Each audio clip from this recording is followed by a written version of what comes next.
Ya inicia Zona 8, Tertulias y más. El espacio de noticias y opinión para empezar el día como Dios manda.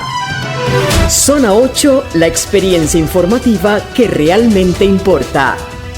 Quedan con ustedes nuestros panelistas.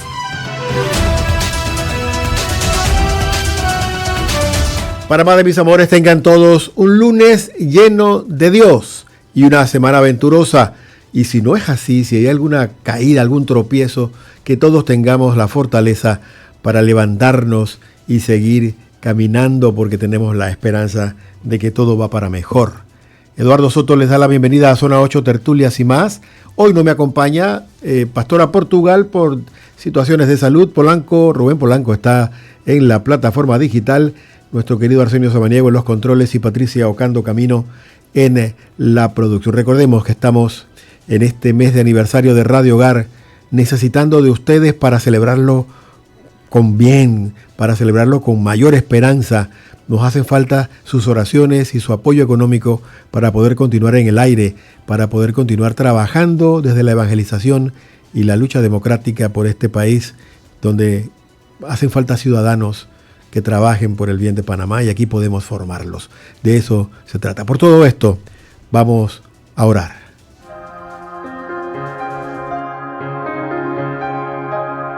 Bajo tu amparo nos acogemos, Santa Madre de Dios.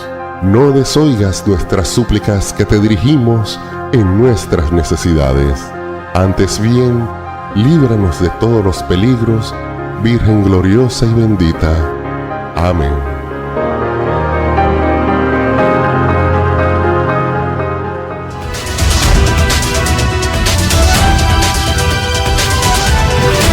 Ya volvemos a Zona 8, Tertulias y más.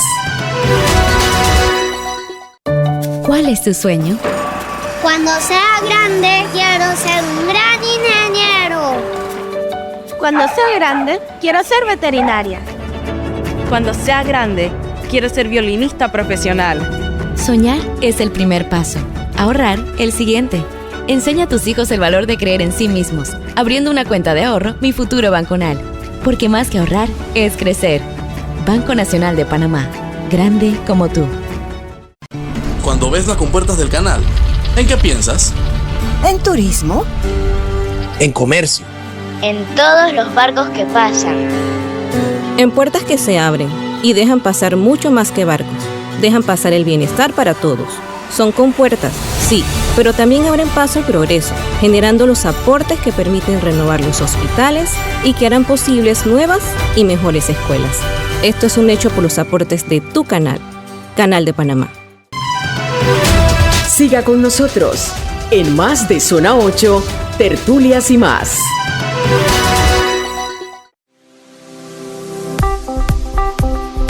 Vacantes en vivo. Entérate donde ofrecen empleo para personas con tus talentos. Tenemos ya en línea a Marlon del CID, del Ministerio de Trabajo y Desarrollo Laboral, para indicarnos cuáles son las vacantes que están disponibles para las personas con los requisitos, que llenan los requisitos. Insistimos, Marlon, en que nos dé y nos reitere repetidas veces dónde llamar y dónde inscribirse para optar por estas vacantes. Me han dicho que a veces se les pasa poder tomar nota de las instrucciones de dónde llamar para poder aspirar a las vacantes. Así que le paso la guitarra para que Marlon Decín nos diga cuáles son las vacantes de esta semana y dónde poder llamar o inscribirse para optar por ellas. Adelante. ¿Qué tal? Muy buenos días. Tal como lo ha indicado el Ministerio de Trabajo y Desarrollo Laboral en su compromiso por generar empleos toda la semana, publica sus vacantes disponibles en www.empleospanamá.gov.pa, la bolsa de empleo del Estado, en el cual usted puede registrarse en este sitio web y autogestionar su búsqueda de empleo.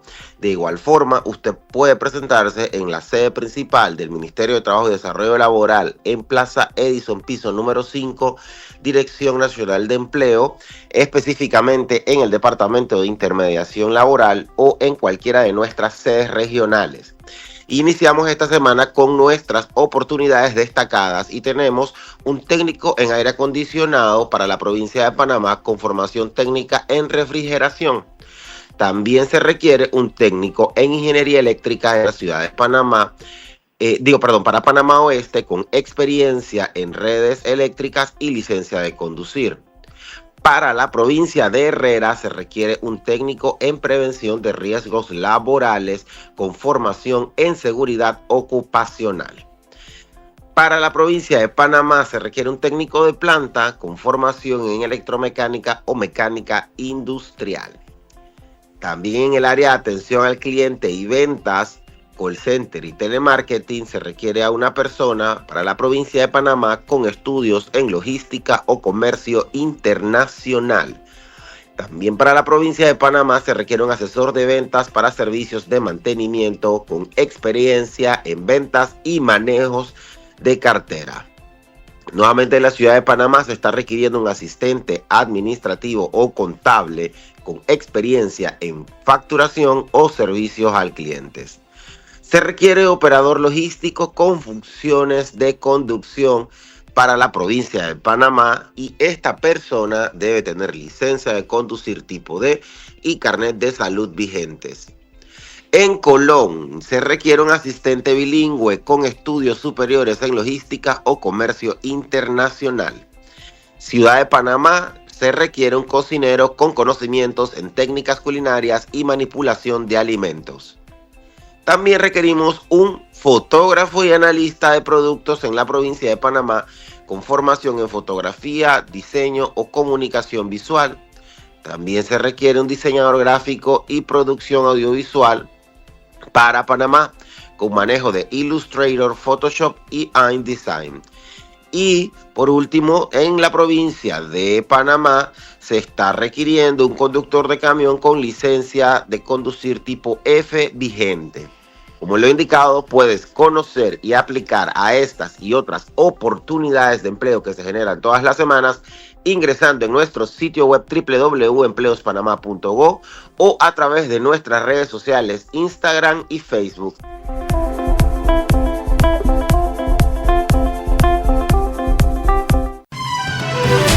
El invitado tiene la palabra.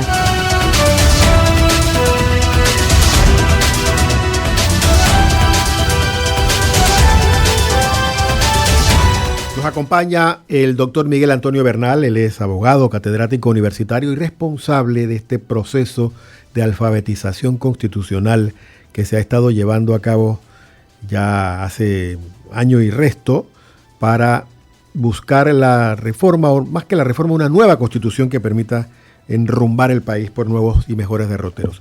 Doctor, bienvenido a Radio Hogar, gracias por siempre estar dispuesto a atendernos, indicarnos por dónde va el camino, cuál es el avance que ha tenido el proyecto de alfabetización constitucional y creación de una nueva constitución. ¿Por dónde vamos? ¿Qué nos hace falta? ¿Y en qué se le puede tender la mano? Adelante. Doctor Miguel Antonio Bernal. Bueno, sí. Ahí está. Muy bien. ¿Me escucha? Sí, le escuchamos perfecto. Adelante. Sí, muchas gracias Radio Hogar por la oportunidad. Durante estos 10 meses hemos ido avanzando en todo lo que estamos haciendo por la alfabetización constitucional, particularmente a nivel de conferencias, charlas, cabildos abiertos, publicaciones, haciendo todo lo posible y a sabiendas de que son muchos los obstáculos que hay debido a la falta de cooperación de la mayoría de los medios de comunicación escritos, radiales o televisados, de algunos estamentos o gremios que deberían estar entre los primeros en esta tarea de poder alfabetizar para darnos una nueva constitución. Sin embargo, hemos encontrado una gran receptividad, sobre todo de parte de los jóvenes, con los cuales hemos estado alfabetizando permanentemente y vamos poco a poco entrando a distintas escuelas secundarias del país. Hoy por hoy también se nota una ausencia de cooperación de parte de, por ejemplo, de la Universidad de Panamá, donde se nos ha cerrado las puertas, al igual que en otras universidades públicas. Algunas universidades particulares sí nos han permitido poder participar. Así que vamos avanzando y queremos nosotros que en los próximos 9 meses que nos quedan todavía de alfabetización como punto primordial, ya que el año entrante se quiere entrar en la parte organizativa de los procedimientos que vamos a utilizar para elegir a los constituyentes, que no se pueden elegir en base al código electoral vigente, porque esto que es un código hecho para elecciones de la partidocracia y no un código hecho para la elección de constituyentes. Los constituyentes se pretende, pero nada está escrito en piedra, que sea un calendario de elección en los meses de marzo o abril del 27, para que puedan sesionar la Asamblea Constituyente en mayo y junio del 27. Eso es lo que hay hasta ahora, pero todo esto conlleva la necesidad de que la ciudadanía se interese en conocer sus derechos y en conocer sobre todo cuáles son los mecanismos que nos vamos a dar para poder actualizar y modernizar el Estado, sus estructuras, sus órganos que están cada vez más corruptos y cada vez más reina la impunidad que está afectando a la mayoría de la población y que está provocando pues un nivel de decepción y frustración bastante grande. Sí, debo confesar que lamentablemente hay digamos nosotros, segmentos de ciudadanos que se esperaba que iban a estar colaborando o cooperando en esto, y hay un abandono absoluto de interés, hay una especie de abulia, pero creo que eso forma parte del mismo ambiente que existe en la población de frustración y de decepción que se viene arrastrando. Sí. Lo que sí planteamos es que debemos evitar por todos los medios la violencia, que es lo que algunos están buscando. Doctor, repítanos esto que nos ha dicho respecto al calendario.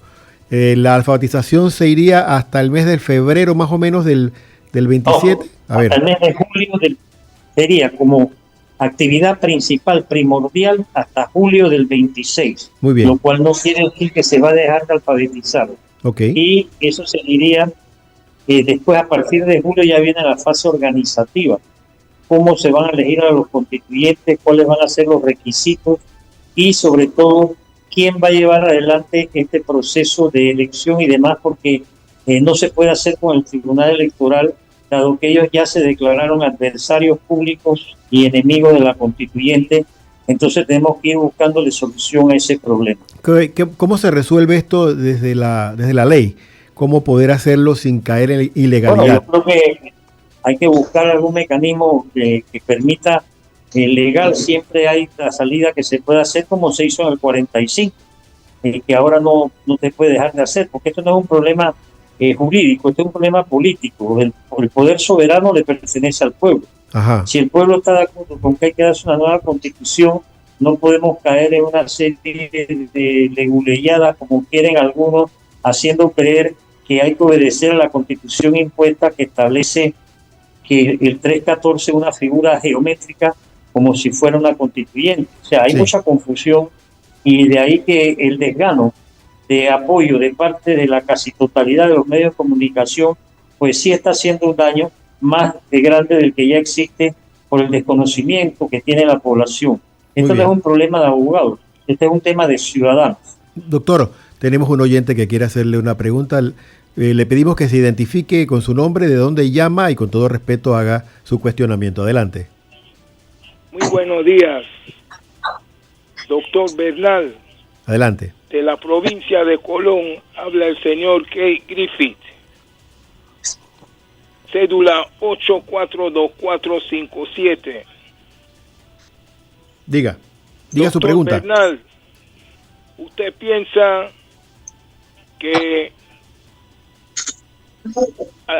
a la vez de tener la cantidad de apoyo para esa constituyente, qué garantía recibiría el pueblo con esta ola de corrupción de estos políticos corruptos, comenzando primero de la cabeza de la primera magistratura del país, de todos los gobiernos y los quinquenios que han pasado? Ninguno están presos, todos han robado. ¿Y qué garantía nos da a nosotros el favor de ver que esa constituyente logre encerrar a todos los corruptos de este país y los encorbatados especialmente? Muy bien. Lo escucho por radio. Adelante, doctor. ¿Pudo escuchar la pregunta? Sí, como no, como lo hemos venido insistiendo y repitiendo a través de distintos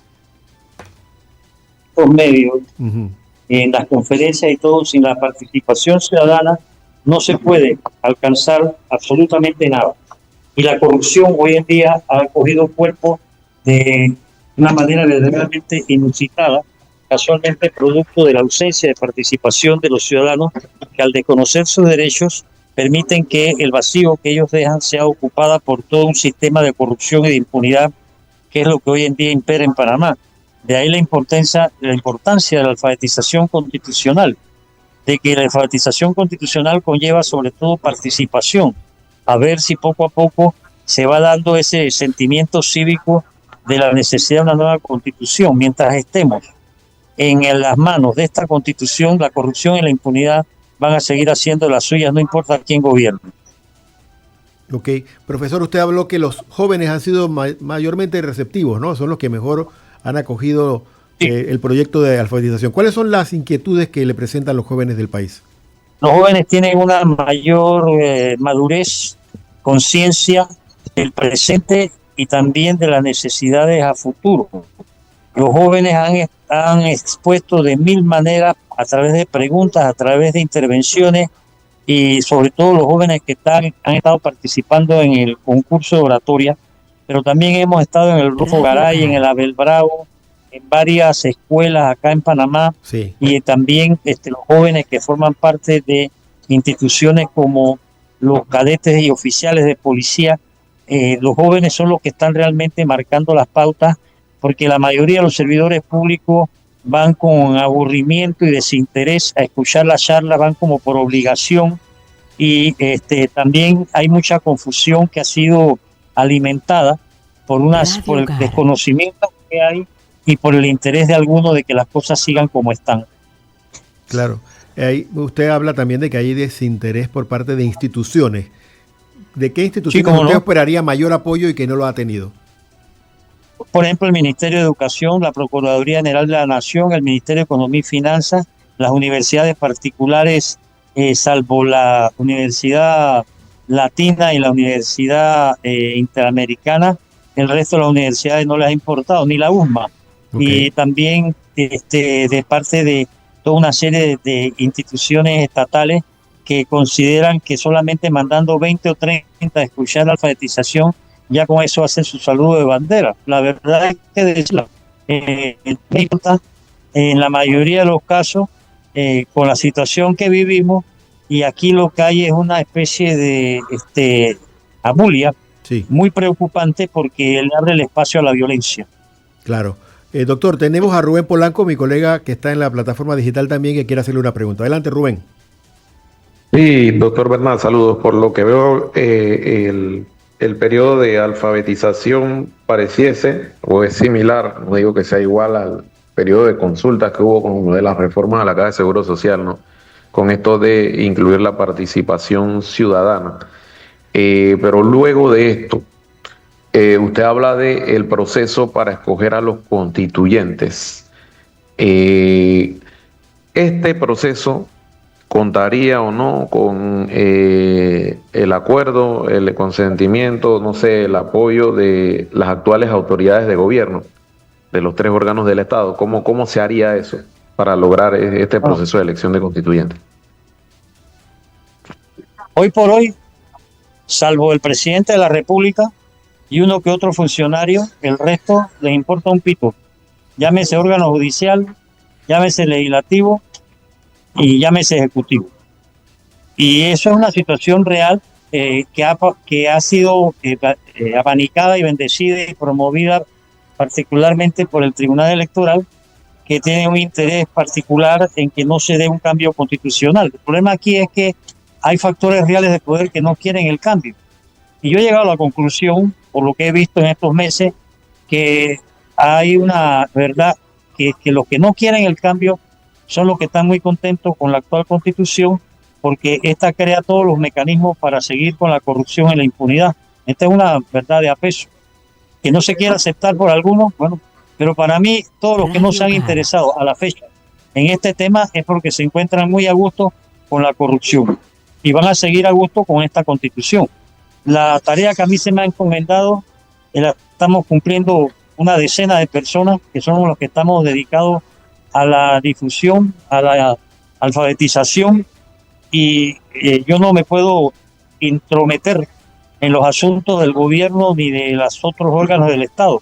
Nuestra tarea es alertar la necesidad de una nueva constitución y ver cómo hacemos para progresar, pero si no hay respaldo de parte de los ciudadanos fundamentalmente y determinantemente, pues definitivamente que esto no va a llegar a donde tiene que llegar, es decir, a buen puerto, y seguiremos pues como está Chile, arrojados a una constitución militarista impuesta, absolutamente atrasados y desfavorecidos, y promoviendo la desigualdad social, que es lo que hoy caracteriza a Panamá, el endeudamiento inacabable que también caracteriza, y no sé cómo vamos a pagar, el desempleo que llega hoy al 12%, la carestía de vida, en una palabra, pues el desorden absurdo de una sociedad que no quiere los correctivos necesarios para salir adelante. Doctor, en varios países, en África, en el este de Europa, en el centro de Europa, en Sudamérica, hay una multitud de jóvenes que se conoce como la generación Z, que han estado presionando de tal manera que han logrado interesantes cambios. No vamos a decir que son saludables del todo, pero por lo menos están pasando cosas en torno a la presión que estos jóvenes están ejerciendo y que nos ocurrió aquí en Panamá en el 23 con el proyecto minero. Usted, que ya viene de regreso en cuanto a lucha social y cívica, ¿ve a Panamá en un proceso como esto, de que los jóvenes hagan tal presión que sea necesario asumir estos cambios que propone la nueva Constitución? Yo tengo confianza de que los jóvenes son no solamente el presente, sino el futuro de este país, porque es menos dañado. Ellos tienen más futuro que pasado. Sí. La mayoría de la población está bastante dañada en forma aspecto, y favorece la corrupción y la impunidad, y favorece los gobiernos. Mientras que los jóvenes, yo los veo por lo menos a donde la escuela secundaria, donde los de 16, 17, 18 años, en las universidades privadas que me han permitido, los jóvenes que han estado en el conservatorio, que lo hemos votado por la inversión, hay más interés y, vamos a decir doctor. Más sí. Pero el resto de la población ya llevada por la corriente anticambio, por la gente que favorece la corrupción, ¿no?, a través de distintos mecanismos. Doctor, disculpe, que parece que se movió y la señal ha sido muy mala. Esto último, que me parece que es lo medular de su intervención hoy, se perdió. No sé si se movió de lugar o tiene baja señal. No, estoy aquí recostado en una pared de la Universidad de Panamá. Bueno, ahora sí le escuchamos.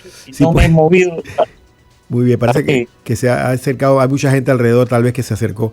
Mire, que nos resuma esto último de la importancia de la fuerza juvenil en este proyecto y todos los proyectos que puedan devenir en un cambio nacional. Le escuchamos.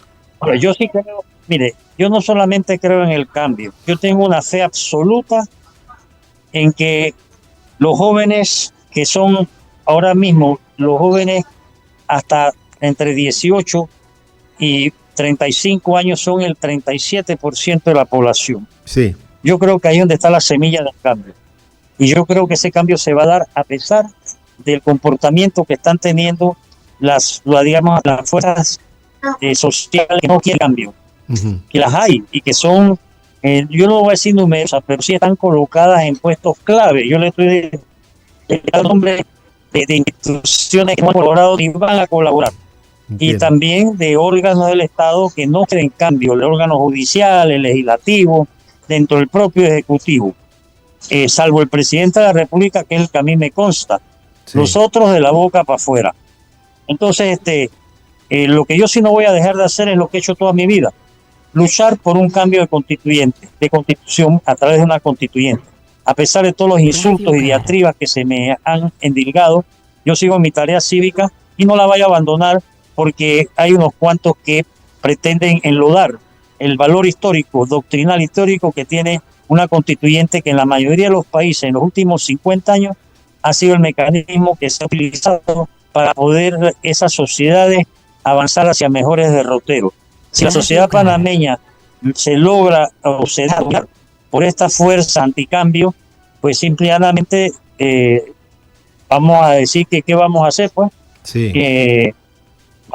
Vamos para atrás como el cangrejo. Están pasando cosas y deberían pasar. El Ministerio Público que después de meses no ha llamado a ni siquiera tomar declaración a más de 4 maleantes que robaron 26 millones en el gobierno pasado. Es muy desesperante y llama al pesimismo. Yo creo que el optimismo es la voluntad que debe primar a pesar de esta situación tan que estamos viviendo. Doctor, finalmente, sabemos que está usted en su compromiso universitario.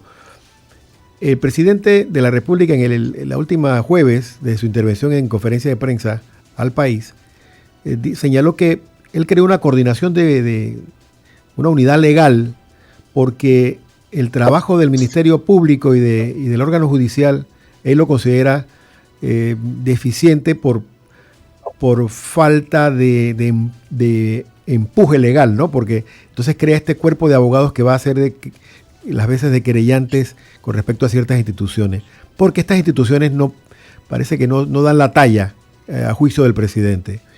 Nos interesa muchísimo escuchar su opinión legal de catedrático. En mi opinión personal, el sistema está tan dañado que aquí la mayoría de las instituciones, por seguir llamándolas así, que ya han dejado de estar cumpliendo con sus funciones, sus atribuciones. Empezando por el Ministerio Público y el órgano judicial. El sistema penal acusatorio es un desastre y el desastre mayor viene ahora con el nuevo Código de Procedimiento Civil. La sociedad está de espaldas a la situación y no se le informa debidamente. Por eso hubo el desastre con lo del seguro.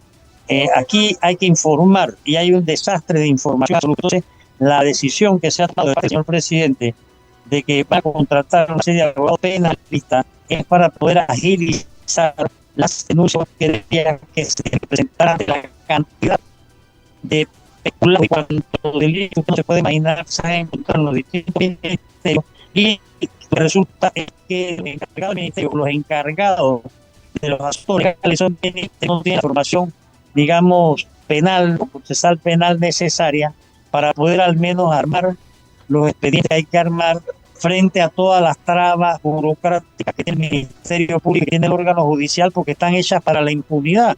El sistema panameño no está para perseguir determinados delitos, pero está así para, por ejemplo, agarrar a un sandeño con 2 iguanas y medio años.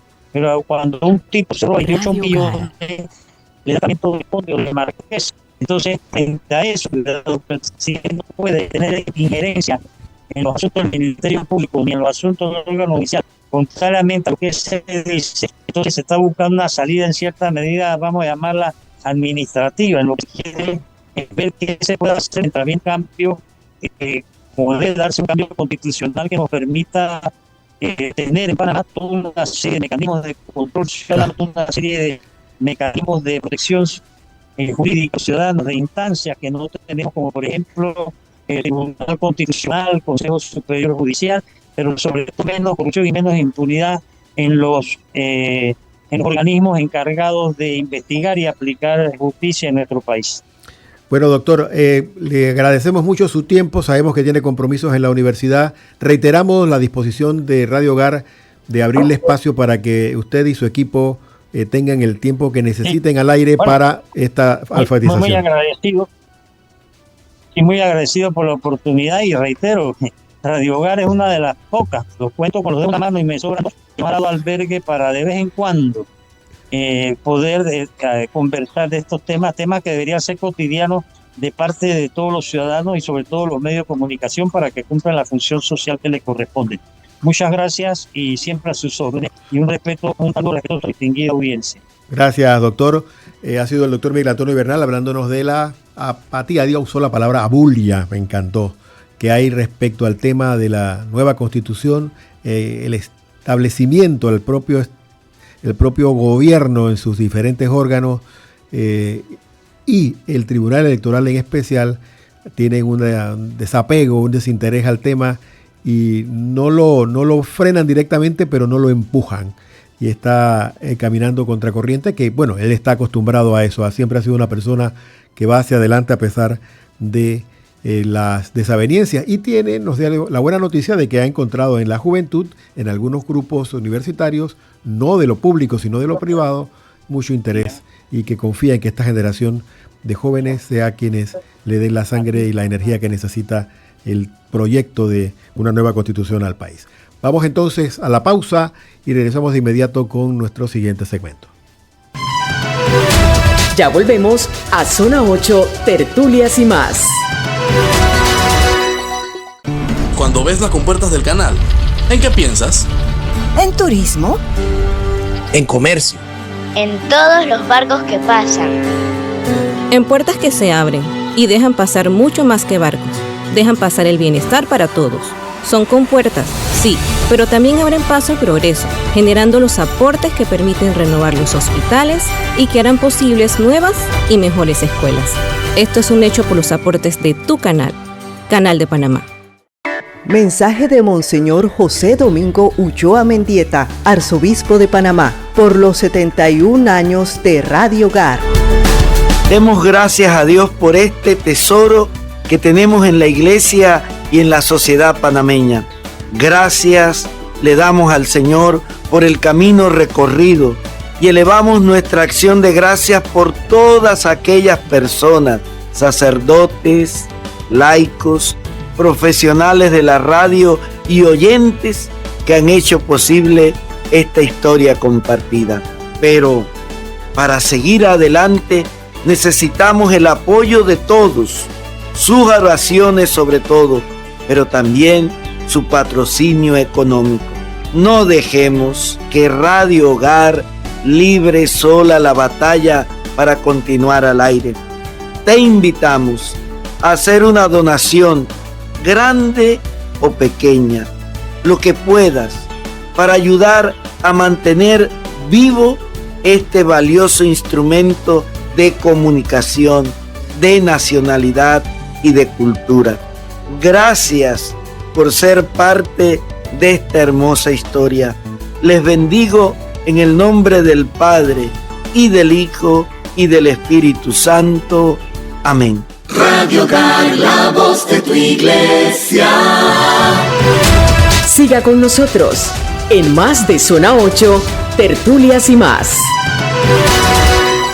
Café y titulares. Óyeme, Rubén, me enteré que ayer domingo se confirmó el fallecimiento de la doctora Ámbar Guelfi. Ella es la madre de este trío, 3 personas, una abuela, una madre y un niño. Esta es la madre. Ella falleció en el día de ayer. Sí. El jueves 16 explotó el apartamento donde ellos residían, ahí en la Tumba Muerto, en la entrada del bosque, ahí sobre la vía, la Ricardo J. Alfaro, que todavía no han dicho qué pasó, ¿a qué se debió? Cuéntame, Rubén. No, todavía no han dado las causas, pero sí, muy lamentable lo sucedido. El niño y la abuela todavía siguen graves en el hospital. Sí. Pero sí, efectivamente ayer se confirmó la muerte de esta joven dama. Uh-huh. Es un hecho lamentable, fue lo que hizo noticia el fin de semana. Sí. Y me dicen que de todas maneras con todo esto también hay 400 personas sin casa, porque tuvieron que desalojarlas del edificio. Y esto es algo que se repite y se repite. Lamentablemente cuando suceden estas cosas por temas de seguridad tienen que desalojar, irse a casa de familiares, etcétera, o a conocidos. Sí. Así es que hay que ver qué va a suceder, hasta cuándo podrán volver a ocupar sus propiedades, uh-huh. Porque esto es una situación que, bueno, en otros PH, en otros edificios, torres multifamiliares como esta ya se ha dado, y pasa lo mismo. Los organismos de seguridad desalojan a todos por seguridad hasta que concluyan las investigaciones y que luego de las investigaciones determinen si es seguro o no es seguro el lugar para volver a habitarlos. Sí. Así que habría que esperar a ver cuándo puedan volver todas esas familias a ocupar esos apartamentos. Mira, yo tengo un testimonio personal. Nosotros, mi familia, en algún momento en los últimos 21 años, nos mudamos un tiempito y alquilamos el apartamento y en una de mis visitas al apartamento por cuestiones de mantenimiento, percibo el olor a gas. Resulta que había en ese apartamento mío, que pues, estuvo cerrado por un tiempo mientras se alquilaba, había una fuga.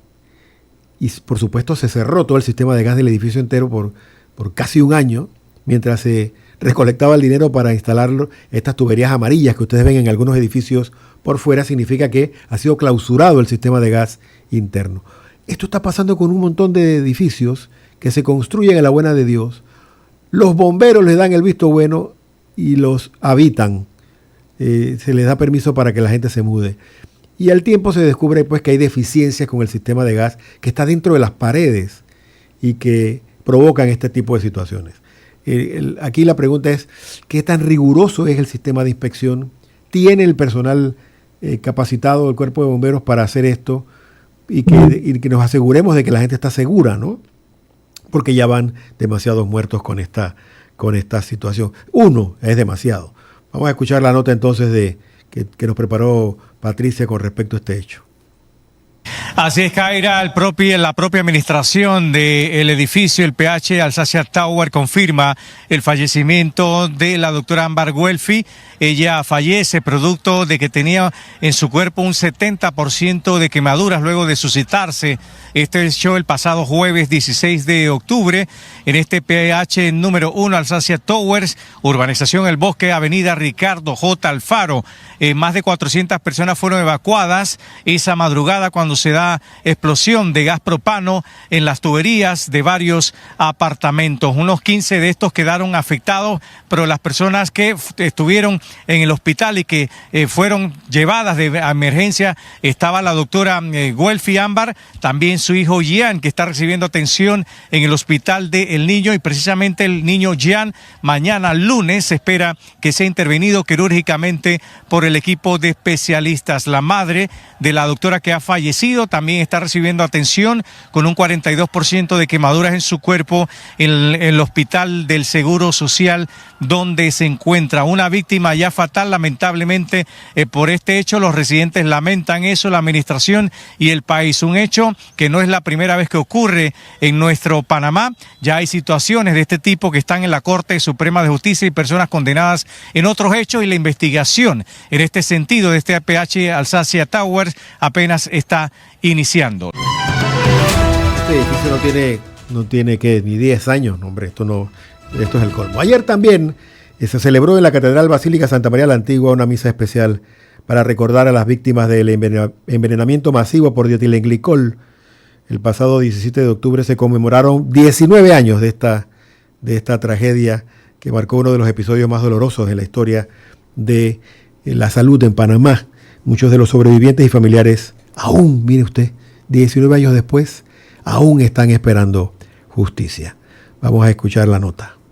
Sobrevivientes y familiares de víctimas por el envenenamiento masivo con dietilenglicol participaron de esta Eucaristía que ofició el propio Monseñor José Domingo Ulloa, recordando estos 19 años de angustia, de tortura y de malos momentos debido a esta situación, a este episodio tan oscuro de la salud panameña. Estos familiares de víctimas y también los sobrevivientes aún están esperando por esa justicia panameña. Cruel para nosotros.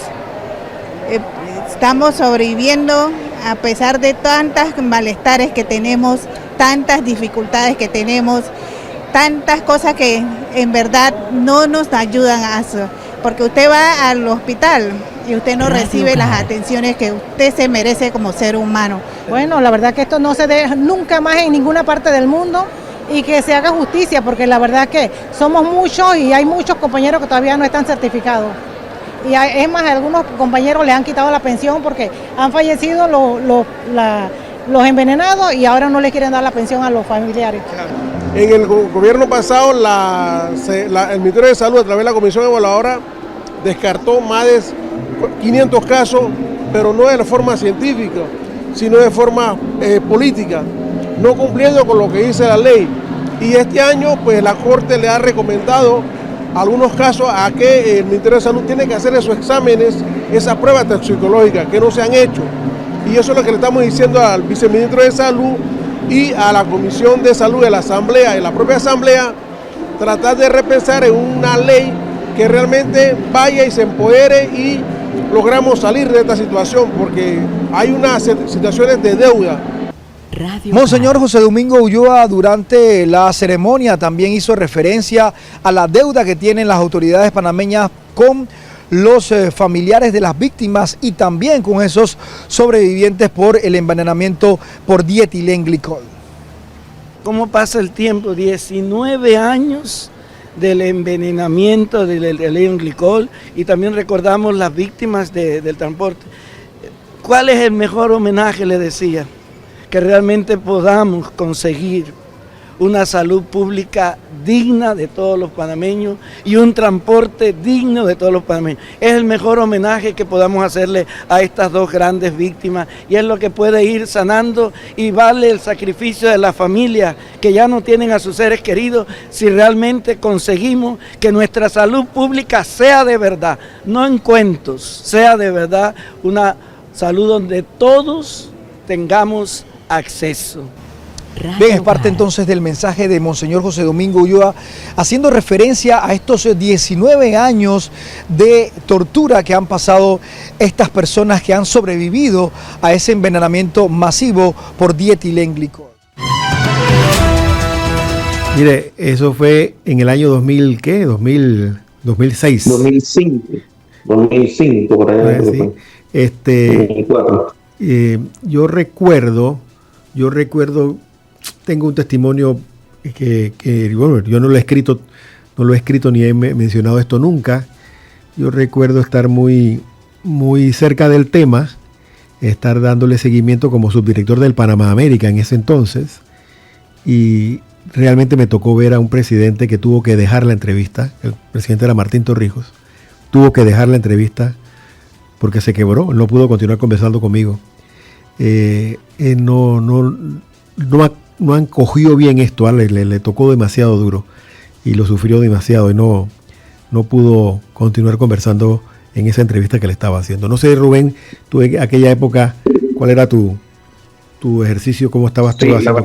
La verdad que fue un hecho que trascendió mucho, no solo a nivel nacional, sino también a nivel internacional, por la cantidad de panameños que se vieron afectados y que hoy en día tienen secuelas de por vida, porque esto no es que fue una enfermedad, una gripe, un COVID de 1 o 2 años. Las personas que fueron detectadas, que sobrevivieron, quedaron con padecimientos de por vida, daños en sus órganos, afectaciones para respirar, para moverse, para caminar, en el peor de los casos, sí, diferentes secuelas. Y que pasado ya, qué sé yo, 19 años. 19 años. Sí. 19 años ya de esta tragedia, todavía siguen esperando justicia, más que todo justicia.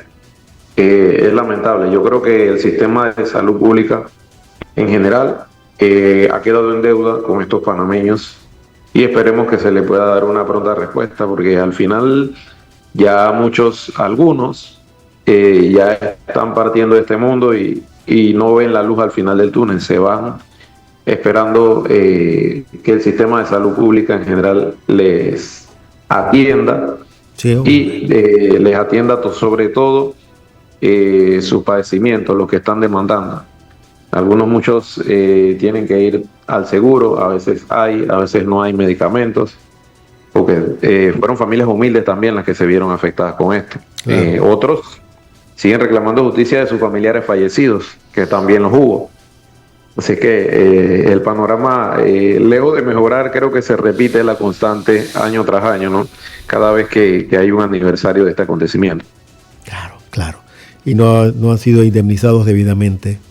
Exacto. Realmente fue una tragedia, sigue siéndolo. Mientras más se atrasa la justicia, la tragedia aumenta de tamaño y de profundidad.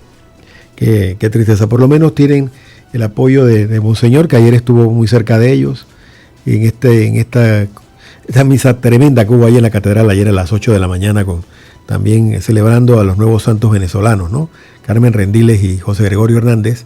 En ese contexto, Monseñor tuvo palabras especiales para estas familias de envenenados, fallecidos y los que quedaron con vida con dolencias crónicas que no se solucionan, ¿verdad?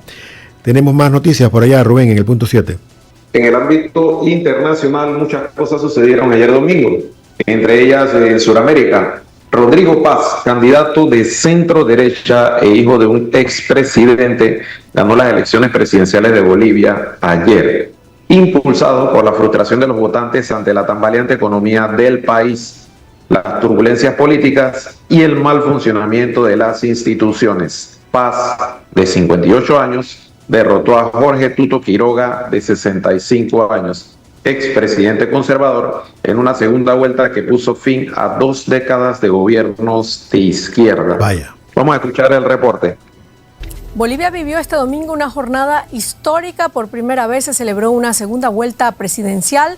Los bolivianos eligieron entre el exmandatario Jorge Tuto Quiroga y el senador Rodrigo Paz en unas elecciones que marcan el fin de casi 2 décadas de hegemonía del MAS. En las elecciones de hoy se enfrentaron diferentes programas de gobierno en materia de seguridad, economía, educación y salud, pero ambos candidatos se han propuesto un reto común: sacar al país andino de la crisis económica y política. El presidente del Tribunal Supremo Electoral destacó la trascendencia del día, mientras que la misión de observación de la Unión Europea calificó la jornada de tranquila y ordenada. Ampliamos la información con Tania Frank en La Paz. Tania, ya cerraron los centros electorales. ¿Cuándo conoceremos los resultados?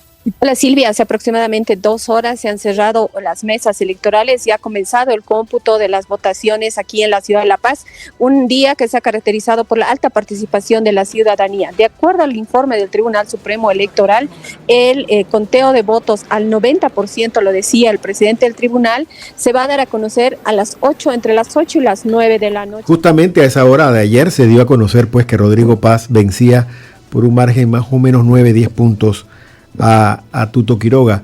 Es importante resaltar otra vez, volverlo a decir. El país en una primera vuelta se tiró hacia la derecha. Ninguno de los candidatos de centro ni de izquierda lograron la preferencia del pueblo. Ayer, entre esos 2 candidatos de derecha, eligieron al más joven y al más que no tenía historia política directa, ¿no? Porque el Tuto es expresidente de Bolivia y tampoco es que quedaron muy contentos con lo que él hizo, pero aún así casi la mitad de la población votante le votó, ¿no? Le prefirió. Vamos a ver cómo sale Bolivia de donde está, porque realmente su situación económica no es buena, su situación social tampoco, y han tenido que echar hacia atrás casi 50 años, algo que es muy lamentable. Es que la situación política de Bolivia es un poco turbulenta desde que estaba en el poder Evo Morales, desde que salió Evo Morales y la situación como que no ha mejorado, ¿no? Es como algo similar a lo que está ocurriendo en Perú. Sí. Un presidente tras otro y la situación social, política y económica no mejora. Esperemos mejores días para nuestros hermanos bolivianos. A propósito de esta elección que todo parece indicar que fue de manera democrática y que no haya ningún acontecimiento que lamentar. Vuelvo y repito, similar a lo que sucedió en Perú. Así mismo. Esperemos que todo mejore. En otra noticia, y es que el presidente estadounidense Donald Trump anunció que suspendería este domingo ayer subsidios y pagos a Colombia y advirtió al gobierno de Gustavo Petro que si no ponía fin a lo que él considera campos de exterminio causados por la producción de drogas, Estados Unidos va a cerrar esos campos por el presidente, y no de forma amable, le dijo Trump, y lo llama a él el cabecilla de todo esto que está pasando con el narcotráfico en el sur de América. Tremendas las declaraciones del presidente Trump. Ya vimos por ahí lo que respondió Petro en una larga locución, echando la historia de este cartel de los soles que según Petro se inició en Bogotá con colombianos que fueron sucesores de Pablo Escobar Gaviria. Vamos a ver qué más sucede. Vamos a ver la nota de Trump y Petro para iniciar. El presidente de Estados Unidos, Donald Trump, acusó a su homólogo colombiano, Gustavo Petro, de ser un líder del narcotráfico. Petro no tardó en contestar, aseguró que Trump está engañado por sus asesores y que tratar de impulsar la paz en Colombia no es ser narcotraficante. Colombia es el país sudamericano que más ayuda financiera recibe de Washington, según datos del gobierno estadounidense, con más de 740 millones de dólares desembolsados en 2023. La tensión entre los mandatarios continúa aumentando. Petro acusó a Estados Unidos de violar la soberanía de las aguas colombianas y de matar a un pescador en uno de los ataques que Estados Unidos está llevando a cabo en el Caribe contra el narcotráfico. La tensión en la relación de Trump y Petro ha ido creciendo. La semana pasada Petro aseguró que la política de drogas que Estados Unidos quiere imponer a su país tiene como consecuencia una posible invasión a Venezuela. Vamos a Bogotá y Washington para ampliar el tema. Comenzamos con Alexandra Correa. Alexandra, ¿qué gana Petro con esta confrontación con Estados Unidos y hasta dónde está dispuesto a llevarla? Hola Silvia, Petro no puede reelegirse en 2026 cuando van a suceder las elecciones presidenciales, pero sí ha buscado con sus reacciones diplomáticas frente a Trump mostrarse como un líder progresista global frente al mandatario estadounidense. Silvia, sin embargo, Lula da Silva de Brasil y Claudia Sheinbaum de México han logrado insistir en su soberanía sin entrar en provocaciones de frente con Donald Trump, conociendo sus reacciones. Silvia, tanto Trump como Petro han ingerido en los asuntos internos bilaterales, lo que ha llevado al histórico deterioro de las relaciones entre Washington y Bogotá, pese a la cooperación histórica en la lucha contra el narcotráfico, que ha mostrado un claro fracaso al no presentar Trump ningún tipo de prueba que sustente las acusaciones contra Petro sobre ser un líder del narcotráfico y asimismo que validen bajo el derecho internacional humanitario los ataques a embarcaciones presuntamente transportadoras de cocaína en el Caribe. Sus injerencias, tanto de Petro como Trump, que llamó a desobedecer Petro a los soldados estadounidenses como el mandatario Trump, según centros de pensamiento consultados, Silvia, resultan inconvenientes y peligrosas para la cooperación bilateral, en donde quien más pierde efectivamente es Colombia. El país ha recibido en lo que va de un siglo 14.000 millones de dólares en ayudas estadounidenses que han sido usadas para todo tipo de ayudas en la lucha contra el narcotráfico. Y eso es bastante. José Díaz Briceño, en Washington, Trump anunció que suspende esa ayuda financiera a Colombia de la que hablaba Alexandra Correa por el narcotráfico y la falta de acción de Petro. ¿Se trata de una decisión real o de la retórica a la que nos tiene acostumbrados? Sí, es relevante indicar que a principios de año el presidente Trump y su administración ya habían congelado buena parte de los programas de asistencia, no solo para Colombia, sino para alrededor del mundo. De acuerdo con analistas de la organización WOLA, un centro de pensamiento aquí en Washington, al menos 3/4 partes de las ayudas internacionales para Colombia de Estados Unidos ya han sido recortadas y lo que queda es prácticamente programas que ayudan precisamente al combate al narcotráfico, apoyando a la Policía Nacional Colombiana y a las Fuerzas Armadas de ese país. Recordemos, Colombia es un socio clave no solo en la lucha antinarcóticos, sino también a nivel estratégico y de inteligencia para Estados Unidos. Y algunos se preguntan aquí realmente si el presidente Trump y el secretario de Estado Marco Rubio estarán decididos a, por ejemplo, cortar los entrenamientos a personal colombiano que está actualmente en Estados Unidos, o también de cortar el financiamiento a contratistas estadounidenses que apoyan al ejército colombiano en territorio de ese país. Esas son las dudas, pero recordemos que el presidente Trump ya hizo una amenaza a principios de año de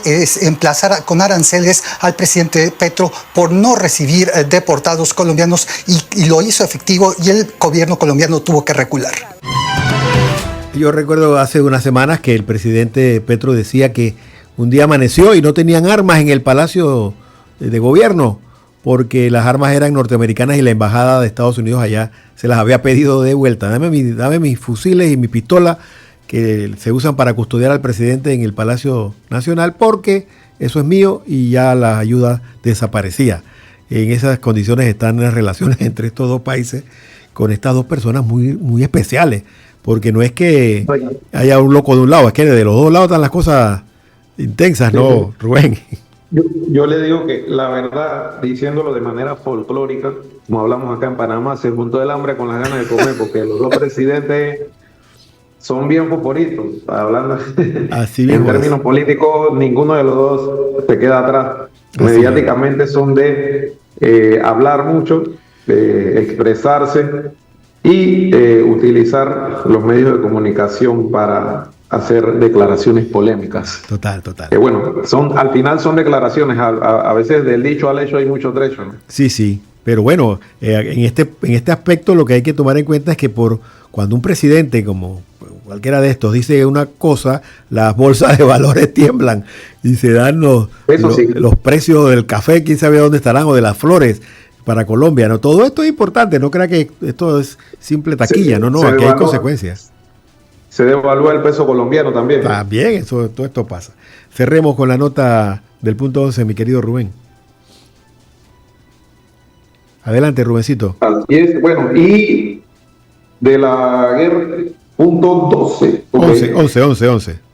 11, y en una alegre noticia para la Iglesia Universal, ante unos 55,000 fieles, el Papa León XIV canonizó este domingo en una ceremonia litúrgica en la Plaza de San Pedro a 7 nuevos santos, incluidos los venezolanos José Gregorio Hernández, médico laico, y la madre Carmen Rendiles, religiosa, quienes se convirtieron en los primeros santos de Venezuela.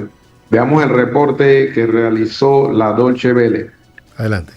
Y el Papa León XIV canonizó este domingo a los 2 primeros venezolanos de la historia en ser proclamados santos, el llamado médico de los pobres, José Gregorio Hernández, y la monja, la madre Carmen Rendiles. El pontífice leyó el decreto con el que se les declara oficialmente santos ante los aplausos de 55,000 personas en la Plaza de San Pedro. Las canonizaciones de los venezolanos se consumaron junto a las de otros 5 beatos, 3 italianos, un armenio y un catequista de Papúa Nueva Guinea. El momento se vivió con mucha emoción en Venezuela. Por supuesto, miles de personas salieron a las calles de Caracas, la capital del país, para celebrar la canonización de estos 2 ilustres venezolanos. José Gregorio Hernández, nacido en 1864, es conocido como el médico de los pobres y reverenciado por millones de venezolanos por su dedicación a los más necesitados. Carmen Rendiles fue la fundadora de la Orden Religiosa Venezolana, Congregación de las Siervas de Jesús. Y ahora Darío Menor en Roma con más información para nosotros. ¿Qué tal, Darío? ¿Se puede hacer una lectura política de la canonización simultánea de José Gregorio Hernández y Carmen Rendiles? ¿Y qué impacto podría tener este reconocimiento del Vaticano en la situación de Venezuela? ¿Qué tal, Silvia? Saludos. No cabe duda de que la canonización del médico Gregorio Hernández y de la religiosa Carmen Rendiles marca un punto de fuerza y también de reconocimiento para la Iglesia Católica en el país venezolano, que recordemos que ha sido una de las pocas instituciones que se han mantenido independientes y también en una posición muy crítica frente al gobierno primero de Hugo Chávez y ahora de Nicolás Maduro. En cualquier caso, el Papa León XIV, en la ceremonia de canonización que ha presidido esta mañana en la Plaza de San Pedro del Vaticano, en la que ha creado estos 2 nuevos santos venezolanos, los primeros de la historia, y también a otros 5 nuevos santos, decimos que el pontífice no ha querido hacer ningún tipo de mención política y además ha dicho que estos nuevos santos son hombres y mujeres auténticos y no se trataba en cualquier caso de personas, ha dicho, que fueran héroes.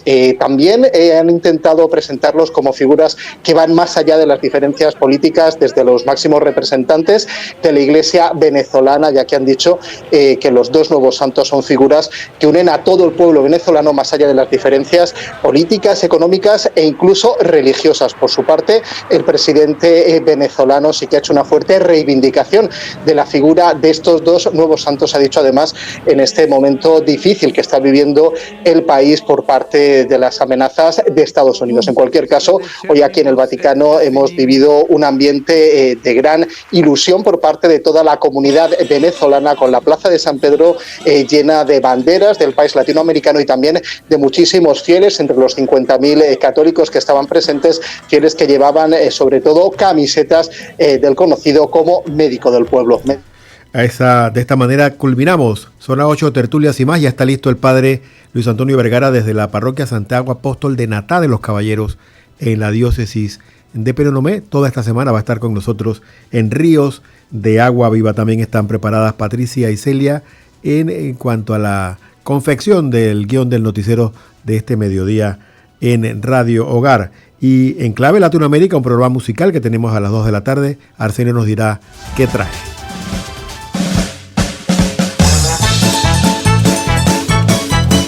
En el día de hoy nuestro invitado es Perú, así que tenemos música fresca y alegre con la banda Vez Tal Vez de Perú.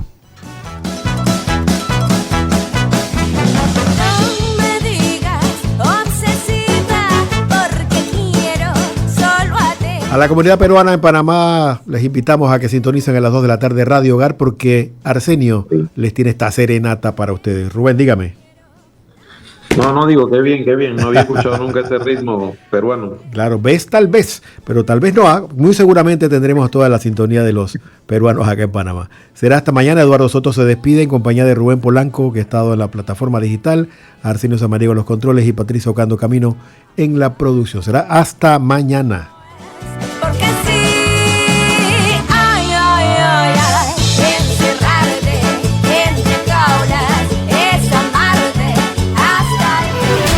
Hasta aquí, Zona 8, Tertulias y más. El espacio de noticias y opinión para empezar el día como Dios manda. Les esperamos en la próxima edición de Zona 8, Tertulias y más.